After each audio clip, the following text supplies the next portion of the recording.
Hello, Yukon 28209. Yes, this is Candy Matson.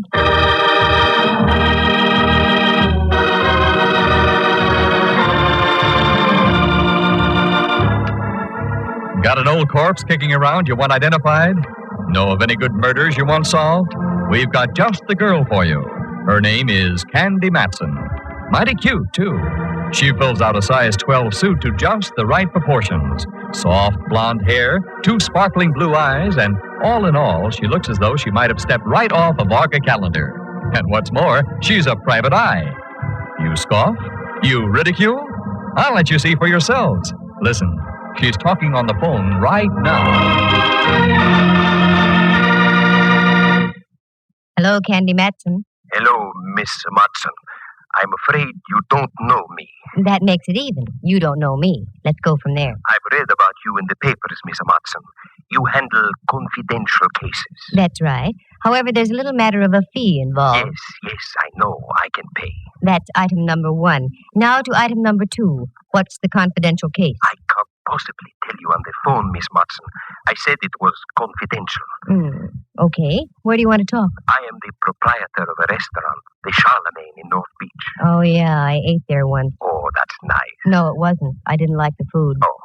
However, I'll overlook it. Do you want to talk in about an hour? That will be fine, Miss Matson. Good. And your name would be? Martinello. Carlo Martinello. Okay, Mr. Martinello. And have some ink in your pen. It costs money just to talk.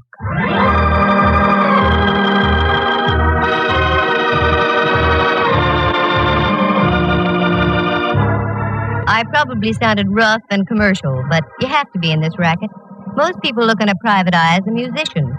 They invite you to a party and expect you to bring your harp for free. But I learned the hard way a long time ago.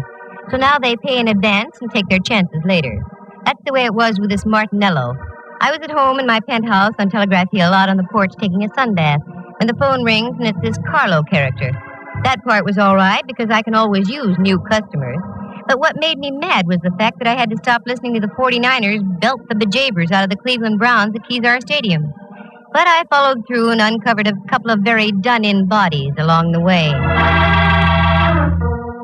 Do you like the grotesque in your whodunits? Then follow me and we'll tiptoe lightly through the Tibbets, the Ponds, and the Baccalones, because part of the story unfolds at the Opera House. Reluctantly, I dressed into something Charlemagne-ish, turned off the 49ers Cleveland game, and went down to talk to Martinello. His place was typical, located on Powell Street, a garish neon sign, and as you walked in, the place was air-conditioned by eau de garlic. Yes, miss. You wish a table? I wish a table, yes. With the right party. I'm looking for the owner. I am the owner. I am Candy Matson. Oh, Miss Matson.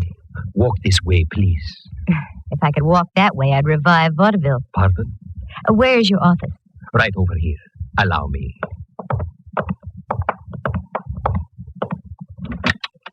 After you, Signorina. Thank you, Signor. Here, sit down, please. Thanks. Now, Martinello, what's on your mind? Always, all my life, I have run a very nice, respectable place. Mm-hmm. Until this morning. What's with this morning? I go down to the basement. My icebox is down there. That is where I keep all my meat. So, you wanted some ground round? Oh, no. Perhaps I'd better show you. Please, you will come with me. Martinello led the way out of his office and down a flight of stairs. A cold blast hit my face. A musty aroma smothered my nostrils, and if I had had a phobia about darkness, I'd have ducked out then. But I followed the guy, and we ended up in front of a refrigerator about the size of an inquisition chamber. He opened the door, and it was the usual restaurant icebox, choice legs of lamb hanging from hooks, potential fillets, and thick New York cuts. The box was cold, and I started to shiver. Not from the refrigeration, though, because over in the corner was a man. He looked like something out of a long-lost Arctic expedition. He had a long, flowing mustache, every bristle of which was coated with ice. He was quite frozen and quite dead.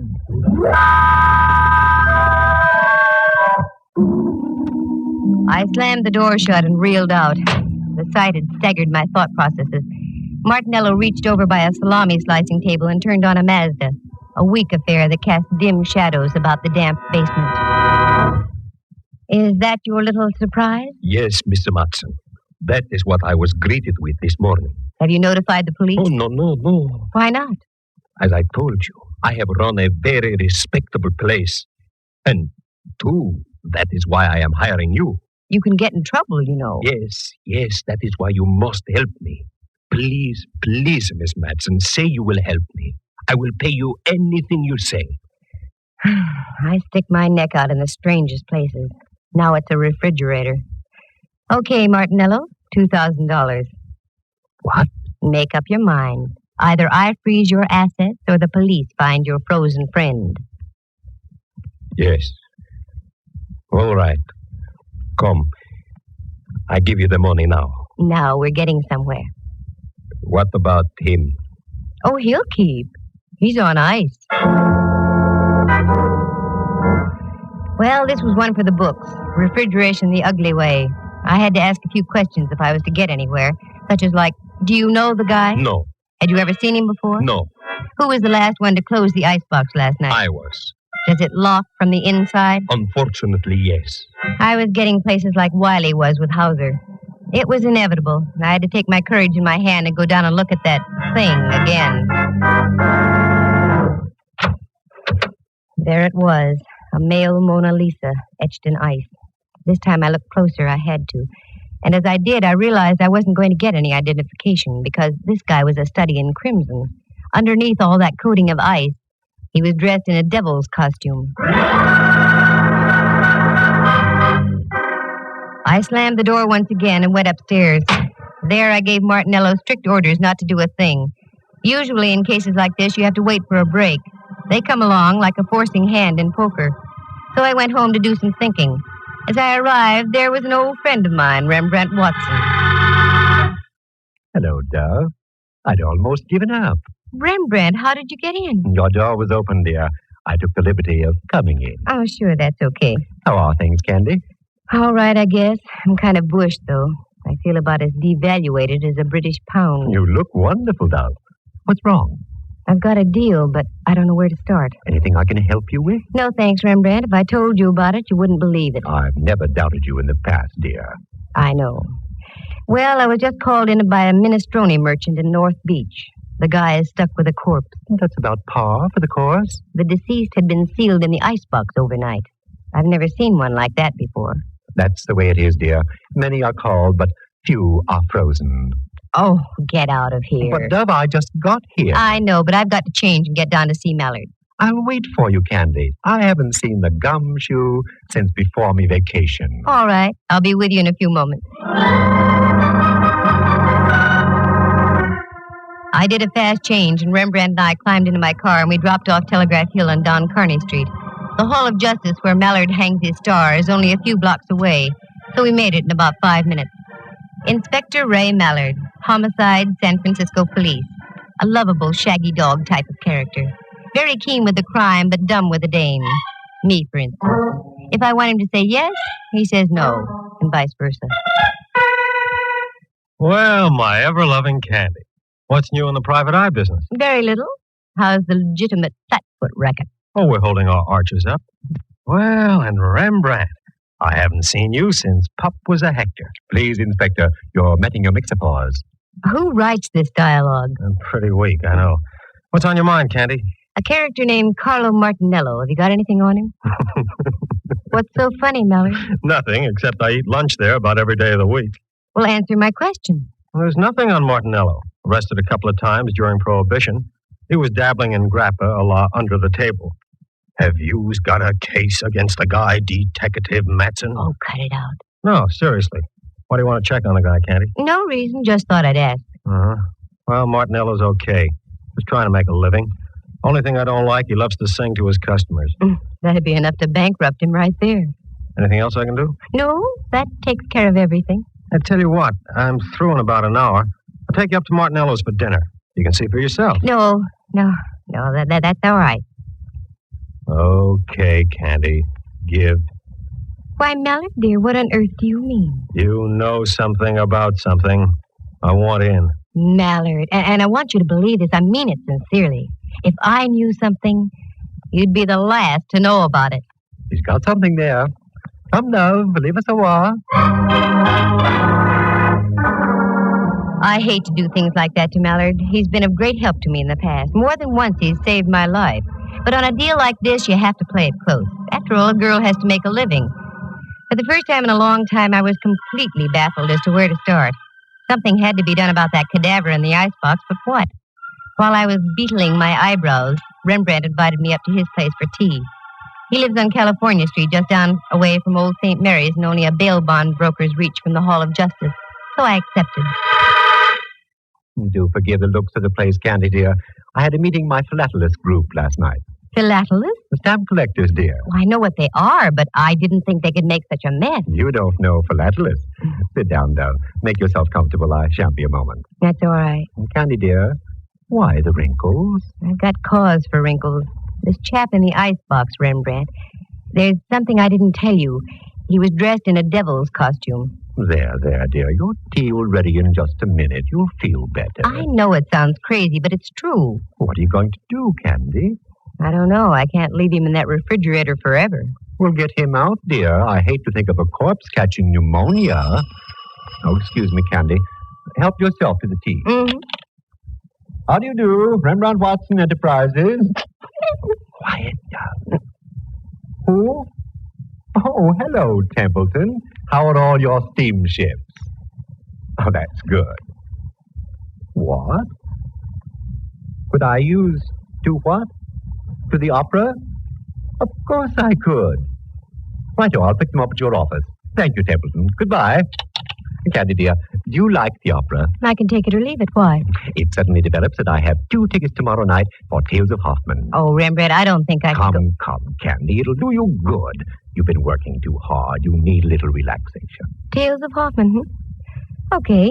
Who's the pal who gave them to you? An old friend of mine, Templeton Woodruff. He runs a steamship to Java and other places Ezio Pinza sings about. I finished the tea and left. Right then, the only opera I could think of was the one going on in an icebox at Martinello's. I've always tried to play straight with Ray Mallard, so I decided to tell Martinello my plan. Miss Matson, I don't think it's such a good idea. Good evening, Carlo. I want to talk to you. That's what I mean. There's a gentleman here who... So you've got a gentleman. That's fine. 3 more and you've got a crowd. What I want to talk to you about is this. You don't understand. The gentleman I'm talking about is from the police. The police? Yeah. Hello, Candy. Mallard. How about some scallopini? Well, up jumped the... Hello, Mallard, dear. I had an idea you'd like dinner here tonight. Do you know my boy, Carlo? Yes, we've met. How do you do? The signorina wish something to eat? No, thanks. I want to talk to you, though, Mallard. Sure. Come on into my booth. We'll share some salami. No, thanks. I want to see you downstairs. I don't think the food's as good down there. I agree, but it isn't the food. I'm talking about murder. Once again, I headed down into the catacombs of the Charlemagne. This time the act was a double. Mallard was right behind me. Then I looked around. We were a trio. Martinello was right behind Mallard. This is it. This is what? This is an icebox. Inside, you'll find a body dressed in a devil's costume. Okay, Carlo, let's humor the lady. Open the thing, will you? Yes, I'll open it.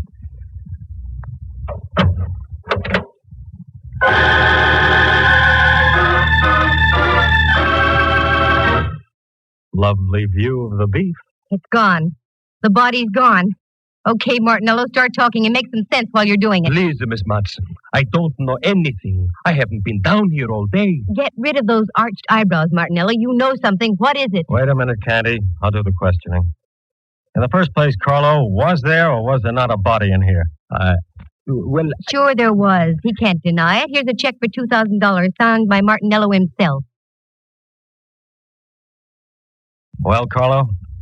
Yes, there was a body, all right. Who was it? Friend of yours? No, Inspector. I never saw him before. Why did you call Miss Matson? Why didn't you come to see me about it? Well, you know, Inspector, the police... Just because you were once arrested for bootlegging, Carlo, is no reason to be afraid of the police. Well, I'll put a couple of my men on the job and see what we can turn up. What? Is that all you're going to do, Mallard? No. Right now, I'm going back upstairs and have some of Carlo's scallopini. Mallard, are you out of your head? Look, Candy, in order to have a murder case, you've got to have a body. Obviously, we're fresh out. And until your pal with the devil's costume turns up, I intend to live my typical everyday life. Don't forget the mushrooms, Carlo. There are times when I get so mad at Mallard I want to scream. I didn't, though. I only scrammed. I hung on to the 2000, however. I felt I deserved it just for getting my curiosity aroused, and it was aroused plenty. Corpses don't get up and walk out of ice boxes by themselves. But after all, Mallard had a point. There was nothing to be done without a body. So I went home and waded into a stack of dirty dishes that had been piling up. Then I fixed dinner and started a new stack of dirty dishes. Got a book and ducked into bed. In the morning, I had an idea. After breakfast, I went down to the corner of Broadway and Columbus. That's where North Beach does a neat blend with Chinatown. On the corner was a Joe who sold newspapers. I'd known him for some time, and he seemed to like me.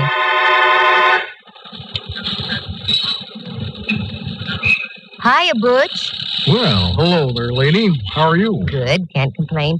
Who won the football game yesterday? Yeah, funny thing. I got all the news right inside here for 7 cents. I get your point. Give me a chronicle, will you? Sure, here. Thanks. Who do you like in the feature at Bay Meadows? A goat named Candy. What did you say? There's a pig named Candy running in the 7th. Take it or leave it. What a tip. I don't get it. Well, what's really on your mind, lady? Here's a 20. You can play it on Candy all for yourself. Well, Do you know a gent named Martinello, Butch? He owns the Charlemagne down the block. sure. What about him? That's what I'm asking you. What about him? Oh, he's all right. Little screwy, but he keeps his nose clean. Is that all? Yeah. Should there be more? I don't know. Thanks, Butch. I hope Candy pays off.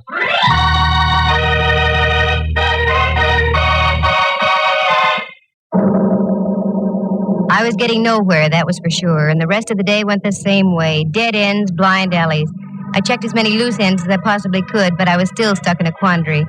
But the Crusher claimed late in the afternoon when I got a copy of the late paper and read where Candy came in at Bay Meadows and paid $32.20.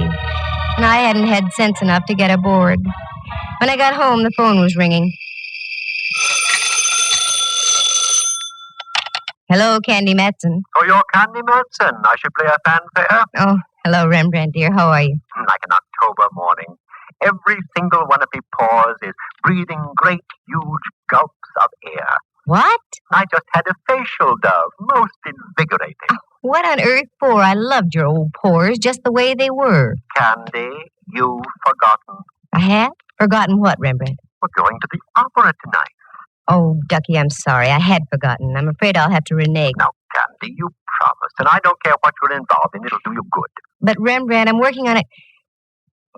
Perhaps you're right. Okay, I'll get ready. Wonderful, dear. Pick me up about 7:45, will you? Pick you up 7:15. Yeah. Oh, and another thing, Lamb. We may have to do some entertaining afterward. Do bring some cash, will you? Mm-hmm. Let's go.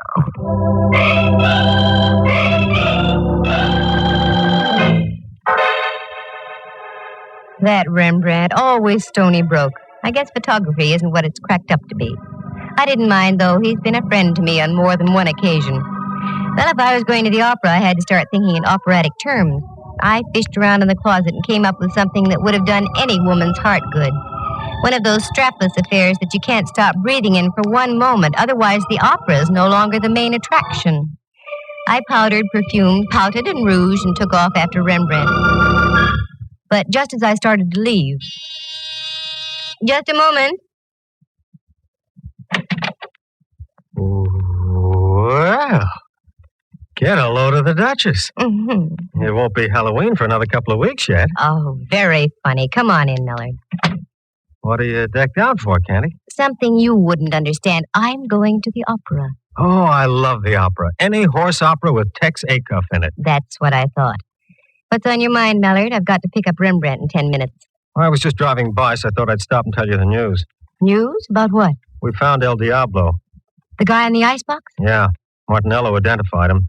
He was floating in the water off Aquatic Park. Any lead on him? The best. He was Salavini, the second baritone with the opera company. That's all, Candy. I hope you enjoy the performance tonight. A baritone with the opera company. Well, that explained the costume, but it didn't explain a lot of other things.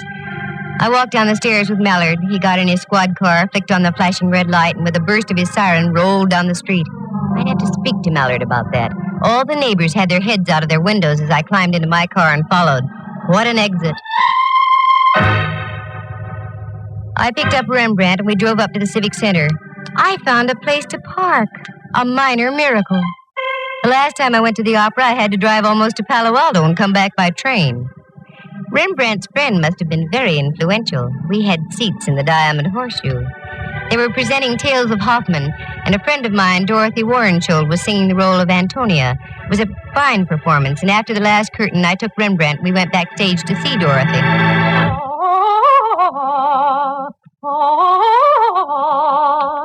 This is her dressing room, Rembrandt. Yes? Hello, Dorothy. This is Candy Matson. I have a friend with me. Oh, do come in, please, Candy.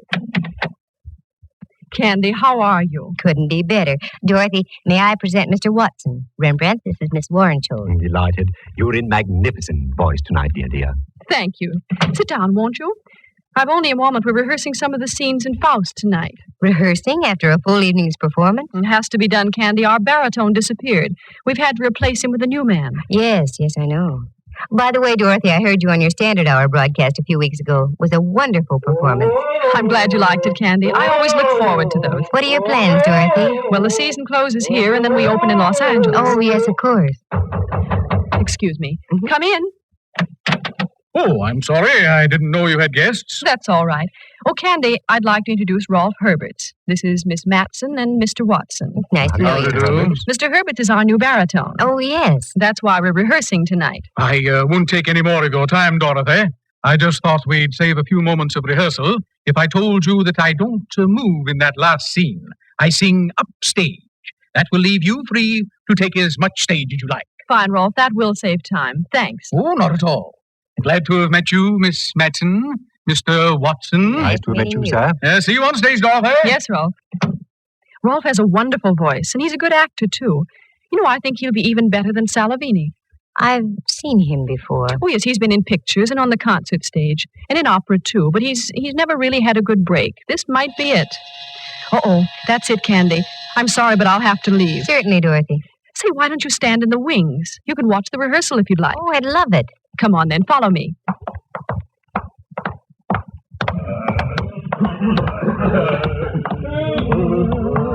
All right, to places, everyone. Places. This is all right, Candy. You can stay right here. Thanks, Dorothy. Glad to have met you, Mr. Watson. Also, as we used to say in the theater, go out there and kill him. See you later. Where is Miss Warrenshaw? Ah, there you are. Herberts? Where's Herberts? I saw him just a moment ago in the dressing room. Well, it's late. We've got to keep moving. Please, somebody find Herberts.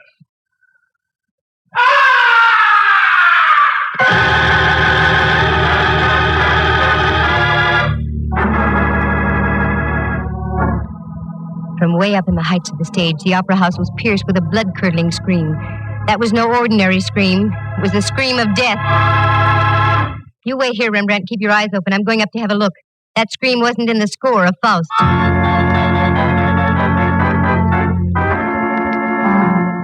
I punched the button for the backstage elevator. It's a good thing they work fast and are speedy. Once inside, I pressed the button for the fourth gallery. I got out. This was the top of the opera house. The place was loaded with old sets, props, papier-mâché alligators, gold goblets. Then, over on the other side of the catwalk, I saw it. The body of a man all crumpled and distorted. I hit the catwalk and ran over. It was 100 feet above the stage, and as I looked down, I could see a score of strained faces looking up through the darkness. I got on the other side and bent over the body. It was that of Rolf Herberts. Candy, down here. I think your man just ducked down underneath the stage. Again, I did a Mel Patton. The elevator shot me down to the stage level, and there was Rembrandt, wild-eyed.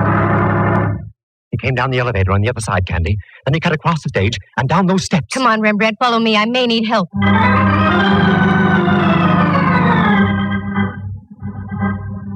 We ran down the steps and into the bowels of the stage. It looked like a nightmare, a myriad of cross beams of steel for the rising stages. We cleared those and went around by the chorus dressing rooms. There was only one out. I remembered it. A door over in the corner, very seldom used, but it was open. It led into a long tunnel with giant steam pipes running overhead and to the right. This went underground over to the Veterans Building. Down by your feet, there's a stream of water flowing in a trough. It's the old Hayes Valley Creek. Our killer decidedly knew his opera house. As we entered the tunnel, I could see him up ahead running like crazy, so we took off after him. We made the other side, and it breaks into a big engine room. As we came into the opening, I looked around. The engineer was lying on the floor out like a light, blood spurting from his scalp. Then I glanced up. There was another door. This led into the Veterans Building itself and an avenue of escape onto Van Ness. I ran up. Then as we got into the long corridor, I saw Martinello breaking for the door. Stop! Stop, Martinello! Stop! You think I am a fool? I do if you don't stop. Try and get me. Okay, pal. You asked for it.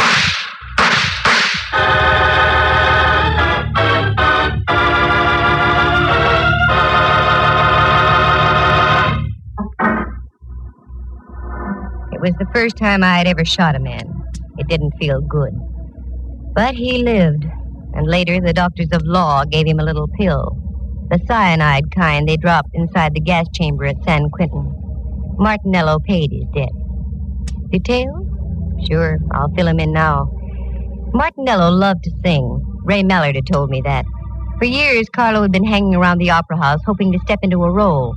This season, a director had jokingly told him that if he ran out of baritones, he'd let Carlo take over. Carlo took him seriously. He lured Salovini down to his restaurant on a fake emergency call, costume and all, and did him in. But then he became frightened. That's when he called me. It was worth $2,000 to have me hush things up. But I don't operate like that. He had a hunch I was going to tip off Mallard. That's when he removed the body from the icebox and dumped him into the bay. Carlo had also been at the performance of Tales of Hoffman. That's when he learned that they'd rustled up Rolf Herbert to sing in place of Salovini.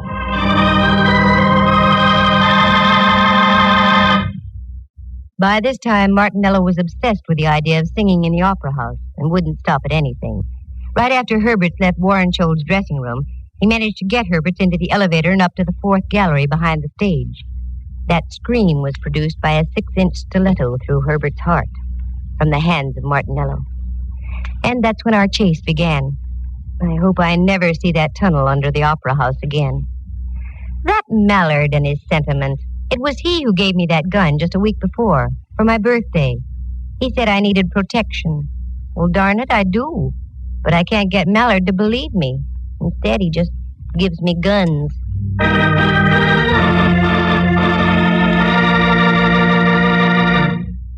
Listen again at this same time next week. For excitement and adventure, just dial Candy Matson, Yukon 28209.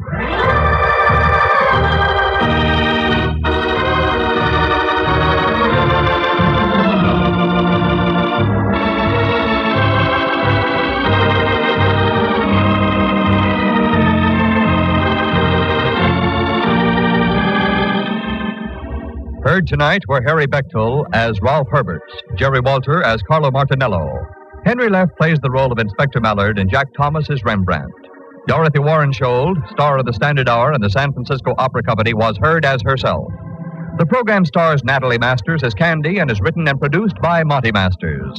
With the exception of Miss Warrenshold, any resemblance to actual people in tonight's play is purely coincidental. Candy Matson comes to you from San Francisco. This is Dudley Manlove speaking.